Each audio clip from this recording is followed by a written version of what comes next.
ఒకసారి ఇప్పుడు శ్రీనివాస్ గారు మాట్లాడతారు. ఓకే, ఓకే, ఇవ్వండి. Hello sir, how are you? I'm Srinivas from Purna. Sir sir నమస్కారం, చెప్పండి. నమస్తే సార్. సార్ నమస్కారం, నమస్కారం అండి. మీరు చాలా బాగా వివరిస్తున్నారు, చాలా బాగుందండి. అయితే ఒకటి, నా పేరు శ్రీనివాస్ అండి. నేను బీకాం కంప్యూటర్ చదువుకున్న తాడేపల్లిగూడెం. అది మా సొంత తాడేపల్లిగూడెం. కానీ పూర్ణ అనుకోకుండా మేడం గారి పరిచయం అవుతూ అన్ని కూడా అనుకోకుండా జరిగే సంఘటనలు అండి. అయితే ఉమ్, ఇప్పటికి ఇది మీ బ్రాండ్ గురించి చెప్పారు, అదే వాలంటీర్ టాబ్లెట్ గురించి చెప్పారు. నాకు ఇదివరకే కిడ్నీ సమస్య ప్రాబ్లం, కిడ్నీలో రాళ్ళు ఉన్నాయండి. అంటే 5.5 స్టోన్ సైజు. అవును. అయితే ఆ సైజు వల్ల చాలా ఇబ్బంది పడండి విపరీతంగా. ఎండే పాస్ రాకపోవటం, బాగా మంట, నొప్పి, చాలా ఇబ్బంది అండి. ఎంత ఇబ్బంది అంటే చనిపోతాం. ఒకసారి ఊరేసుకుందాం కూడా అనుకున్నాను, యథార్థం చెప్తాను. ఉమ్, ఊరేసుకున్నాను కూడా, ఊరేసుకున్నట్టుగా రెడీ అయ్యాను, యథార్థం చెప్తాను. ఎందుకంటే ఆ బాధ మనం అయ్యో, భరించలేం. అయ్యో. అంటే అయినప్పటికీ ఈ లోపల ఏదో నేను ఏదో అనుకోకుండా పూల మొత్తం ఒకటి, ఆ ఈ మధ్య పూల తోటి పూల మా పేరెంట్స్ ఉంటాం. నేను గుడాను ఉంటానండి, తాడేపల్లి కూడా ఉంటాను. తాడేపల్లి కూడా దర్శనం పుట్టి తెచ్చిన దేవదేశం ఇష్టాల ఊరు. ఈ ఐడియా ఉండి తెలియదు. ఏపీ. అయితే ఎక్సో అనేటప్పటికీ ఈ మేడం గారు వస్తాం, ఈ మేడం గారు అనుకోకుండా కలుస్తాం. చాలా ఏంటంటే ఆశ్చర్యకరంగా జరిగిన సంఘటనలు. ఈవిడ ఏమండి ఇలాగ మెడిసిన్ ఉందండి మీరు చెప్తారంటే, ఆ వద్దులే మేడం గారు, ఎందుకులే మధ్యలో చాలా మంది వచ్చి వెళ్ళిపోతారు, అక్కడ చేసుకుంటే ఏంటంటే, అలా కదా సార్, ఒకసారి అనండి మీరు. ఒకసారి అయిన తర్వాత నచ్చితే కొనండి, నచ్చకపోతే వద్దంటే చెప్పారు. పాపం మేడం గారు ఓపిక, చాలా ఓపిక చెప్పారు. చాలా చాలా నీట్ గా చెప్పారు. ఎలా అంటే, మీకు కిడ్నీలో రాళ్ళు ఉన్నా, మోకాలు చెప్పులు నొప్పులు ఉన్నా, నెక్స్ట్ నేను ఒక నరాల ప్రాబ్లం ఉన్నా, ఏ ప్రాబ్లం, పిల్లలు పుట్టపోయినా అన్ని చెప్పారు. అవన్నీ వదిలేండి, కిడ్నీలో రాళ్ళు చెప్పండి అంటే చెప్పారు. నాకు సైజ్ చెప్పాను. ఆవిడ నాకు వెంటనే చెప్పంగానే నాకు ఆశ్చర్యంగా అయింది. బాగా చెప్పారు, చాలా ఫ్లూయెన్స్ గా చెప్పారు, నీట్ గా చెప్పారు. ఇదప్పటికి అది నేను వెంటనే ఆవిడ 2700 అంతా చెప్పారు. మీకు తగ్గిన అంటే ఒక 200 తగ్గుతానన్నారు.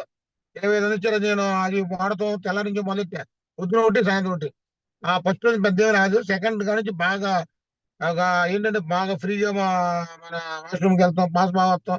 రాళ్ళు కూడా చిన్న చిన్న పడిపోయినట్టుగా అనిపించింది నాకు. అంటే అనిపించింది, అది పని లేదంటే నీ నిజం దేవుడు నీరు పొలవరు నాకు తెలియదేమో కానీ, అసలు ఆ మేడం గారు ఆ మెందిచ్చిన తర్వాత అసలు నిజంగా మీరు నమ్మరు, జీవితంలో ఈవిడికి నేను ఎవరిగా రుణపడి ఉంటే ఈవిడికి రుణపడి ఉంటా. ఇది ఆ తర్వాత నేను కిట్ తీసుకుంటానన్నా కొద్ది జీతాలు పడలేదు, ఫస్ట్ పడతాయి. నేను కపిల్ చిట్లో రికవరీ మేనేజ్ చేస్తా, దానివల్ల కొద్ది జీతాలు పడలేదు. ఒకటే తీసుకున్నాను, ఇప్పుడు 6 తీసుకుంటా రెడీగా ఉన్నాను. మేడం గారు ఎక్సలెంట్, సూపర్. ఉమ్, సార్ సంతోషం. సార్ ఇప్పుడు ఆ, మళ్ళీ ఏమైనా రిపోర్ట్ తీయించారండి? అసలు రిపోర్ట్కి ఇప్పుడు అంతా అయిపోయి ఓకే, నో ప్రాబ్లం. అసలు ఎక్సలెంట్. అంతే అండి, రిపోర్ట్లకి ఇప్పుడు అవుతుంది అంటే నాకు తెలిసిపోయింది, చాలా ఫ్రీగా ఉంది. మీరు చూడండి, నేను కూడా ఎంత ఫిట్గా ఉన్నాను. జిమ్ కూడా ఓకే. వెళ్తా. సో ఇప్పుడు నొప్పి అనేది లేదు మీకు? అసలు నిప్పు అనేది కదండి అదా. అసలు అసలు అక్కడ ఇంత ఇబ్బంది లేదు అసలు. Okay. Thank you sir, thank you so much. Right thank you అండి. సార్. థ్యాంక్ యూ సంధ్య గారు. మీరు ఓన్లీ కిడ్నీ స్టోన్స్ వరకు అడిగితే మళ్ళీ నొప్పులకి ఇదే, ఇంకోటి ఇదే, ఇవన్నీ ఎందుకు చెప్పారండి? రైట్, అక్కడ రైట్. ఎక్కువ మంది ఉన్నారు సార్. ఓకే, ఓకే తల్లి, అలాగే. Thank you so much. Okay.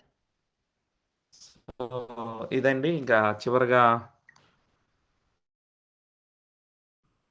ఈ శాంసంగ్ ఎస్ఎం ఎవరండి?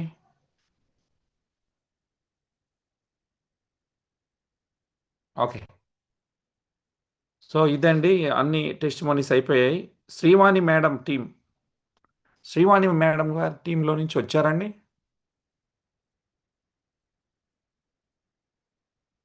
ఓకే.